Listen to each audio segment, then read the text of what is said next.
Avatar Meher బాబా key జై. ప్రియతమ Avatar Meher బాబా అన్నారు, నా అభిష్టమే నెరవేర్చు అని. అవతార్ మెహర్ బాబా మానవ రూపం ధరించి వచ్చిన భగవంతుడని, సర్వజ్ఞుడని, సర్వశక్తిమంతుడని నమ్మిన ఆయన అభిష్టాన్ని అనగా ఆయన ఇచ్చిన ఆదేశాన్ని ఆచరించడంలో, అది కూడా ఎలాంటి సందేహానికి, ఆలోచనకి మనసులో తావిప్పకుండా నెరవేర్చాలి. కానీ ఆయనకు చాలా సన్నిహితంగా ఉన్నవారు కూడా ఈ విషయంలో విఫలులయ్యారు. అనేక సంఘటనల ద్వారా మనకు విదితమవుతుంది. అందుకే బాబా అన్నారు, నాకు విధేయులే, నేను చెప్పిన ఆదేశాన్ని ఎందుకు, ఎలా అనే సంశయానికి తావివ్వకుండా నెరవేర్చాలనే పాఠాన్ని ఆది నుండి అంతం వరకు నేర్పించి హెచ్చరిస్తున్నాను అన్నారు మెహర్ బాబా. మెహర్ బాబా తన భౌతిక దేహాన్ని త్యజించే రోజును కూడా హఫీజు సూక్తులను ఈ విషయంలో గుర్తు చేసి అటువైపు అందరి దృష్టిని మరల్చి హెచ్చరించారు. ఈ సందర్భంగా అలాంటి ఒక సంఘటన మనం తెలుసుకుందాం. అంటే బాబా అభిష్టాన్ని గుర్తు చేసుకుందాం. అక్బర్ ప్రెస్ నివాసి 30 ఏళ్ల సావక్ దమనియా తన చిన్ననాటి నుండి బాబా సాంగత్యంలో ఉంటున్నాడు. సావక్కి హోమీ అనే స్నేహితుడుండేవాడు. అతనికి బాబాను కలవాలని కోరిక. లోనావాలాలో ఉంటున్న బాబాకు సావక్కు ఉత్తరం రాయగా బాబా వారిద్దరినీ రమ్మని అనుమతించారు. ఇద్దరూ లోనావాలా వచ్చారు. కానీ హోమీని గేటు వద్దే ఆపమని, సావక్కు ఒక్కడినే లోనికి పంపమని సూచిస్తూ బాబా తన మండలి సభ్యుడైన విష్ణుని పంపించారు. బాబా కోసం హోమీ కొన్ని పూలదండలు, మిఠాయిలు తెచ్చాడు. కానీ హోమీ మాత్రం తనని దూరం నుండే చూసి వెళ్ళిపోవాలని బాబా విష్ణు ద్వారా కబురు పంపారు. హోమీ దానికి అంగీకరించి దూరం నుండే బాబాను దర్శించుకుని విష్ణు చేతికి పూలమాలలు, మిఠాయిలు అందజేసి వెళ్ళడానికి బయలుదేరాడు. సావకు బాబా వైపు తిరిగి, బాబా, అతన్ని రైలు స్టేషన్ వరకు విడిచి రావచ్చా అని అడిగాడు. బాబా అన్నారు, అతనేమైనా నీ పిల్లాడా? ఒక్కడే వెళ్ళలేడా? నువ్వు నా కోసం వచ్చావు. నేనెవరిని చూడని ఈ సమయంలో వచ్చావు. 4 రోజులు ఇక్కడే ఉండాలి. కానీ వెళ్ళాలనుకుంటే వెళ్ళు అని గదమాయించారు బాబా. బాబా, నేనుంటాను. కానీ నా స్నేహితుడు నా గురించి ఏమనుకుంటాడో బాబా అని సావక్కు బాబాతో అన్నాడు. బాబా అన్నారు, అంటే నీవు ముందు నీ స్నేహితుని గురించి ఆలోచిస్తావన్నమాట, నా గురించి కాదు. నీవిక్కడే ఉండాలని నేను అంటున్నా. నీవు స్టేషన్కి వెళితే నేను నీ గురించి ఏమనుకోవాలి అన్నారు బాబా సావక్కుతో. సావక్కు వెంటనే, క్షమించు బాబా, నీవు చెప్పిందే సరైంది అన్నాడు సావక్కు. అప్పుడు బాబా అక్షర ఫలకంపై చూపిస్తూ ఇలా అన్నారు, ఒక్క విషయం గుర్తు పెట్టుకో, నా ఇచ్చిన గురించి మాత్రమే ఆలోచించు. ఇతరులను సంతోషపెట్టే విషయం ఆలోచించకు.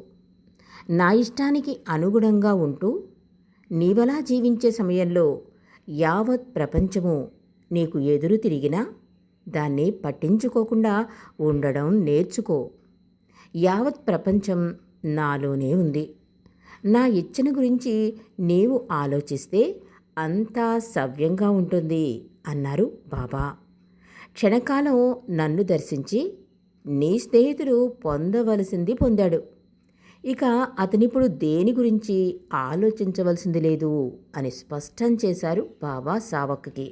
సర్వజ్ఞుడు, సర్వశక్తిమంతుడు, నిరంతరం మన హితం కోసమే పనిచేసే దివ్యప్రీతముడైన అవతార్ మెహర్ బాబా చెప్పినట్లు చేయడానికి మన మనసు సిద్ధంగా లేని పరిస్థితిని కల్పిస్తుంది. అజ్ఞానంతోనూ, ప్రపంచంలోని ఇతరులు, స్నేహితులు ఏమనుకుంటారో అనే ఆలోచనలతోనూ అవతారిని ఆదేశాన్ని వెంటనే ఆచరణలో పెట్టలేని దురదృష్ట స్థితికి లోను చేస్తుంది ఆ మనస్సే. అలాంటి పరిస్థితుల నుండి మనల్ని రక్షించడానికే బాబా విధేయత గురించి, ఆయన ఆదేశాన్ని వెంటనే ఆచరణలో పెట్టడానికి హెచ్చరికలు చేసేవారు. ఇతరులు నీ గురించి ఏమి ఆలోచిస్తున్నారు అనేది ముఖ్యం కాదని, భగవంతునికి నీ గురించి ఏమి తెలుసో అదే ముఖ్యమని అవతార్ మెహర్ బాబా చెప్పారు. కాబట్టి బాబా అభిష్టమే మనకు ఆచరణీయం కావాలి. మరి ప్రియతమ అవతార్ మెహర్ బాబా విధేయత, ఆయన ఇచ్చ, ఆయన కోరికలను వివరించుట, అది మనం తెలుసుకుందాం. మెహర్ బాబాతో జీవించేవారు అనుసరించవలసిన ముఖ్యమైన విషయం బాబా కోరికలను, ఆజ్ఞలను పాటించడం, వారికి విధేయులై ఉండడం. బాబా 4 విధాలైన విధేయతను వర్ణించారు. సిపాయిలు ప్రదర్శించే విధేయత రాజభక్తిపరమైన విధేయత. సేవకుడు ప్రదర్శించే విధేయత డబ్బుపరమైన విధేయత. బానిస ప్రదర్శించే విధేయత తప్పనిసరి అయిన విధేయత. ప్రేమికుడు ప్రదర్శించే విధేయత నిష్ఫలాపేక్షమైనది, మనసా చూపే విధేయత అన్నారు బాబా. ఈ మనసా ఆచరించే విధేయతలో కూడా బాబా 4 స్థితులున్నాయి అన్నారు. 1, ప్రేమికుడు తన బుద్ధి కుశలతను ఉపయోగించకుండా తనకియబడిన ఆజ్ఞలను అక్షరాలా పాటిస్తాడు. 2, ప్రేమికుడు తన బుద్ధి కుశలత, విచక్షణ జ్ఞానాన్ని వినియోగిస్తాడు. 3, ప్రియతముని ఆనందం కొరకై ప్రేమికుడు సంపూర్తిగా విధేయత చూపుతాడు. 4, ప్రేమికుడు సంపూర్ణమైన విధేయత చూపుతాడు అన్నారు బాబా. ఆఖరిగా చెప్పబడినట్టి లక్షణం, అటువంటి విధేయత ఎక్కడో కానీ కానరాదు అన్నారు అవతార్ మెహర్ బాబా. బాబా ఆధ్యాత్మికంగా ఉన్నత స్థాయిలోనున్న వారిలో మాత్రమే ఈ ప్రేమికుడు చూపించిన సంపూర్ణమైన విధేయత గోచరిస్తుంది అన్నారు మెహర్ బాబా.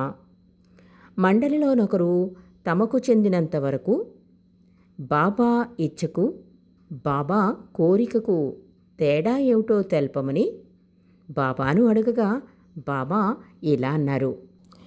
బాబా అన్నారు, నేను మీరీ పని చెయ్యాలి అనుకుంటున్నాను అని నా మండలి వారితో నేను అంటే, మీకు సాధ్యమైతే ఆ పని చేయమని నా అభిప్రాయం.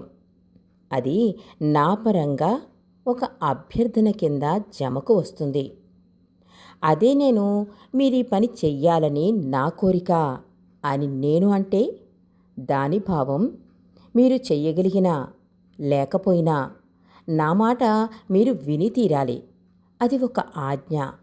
నా కోరికను ఉల్లంఘించడం మీరు నాకు అవిధేయత చూపించినట్టే అవుతుంది అన్నారు బాబా.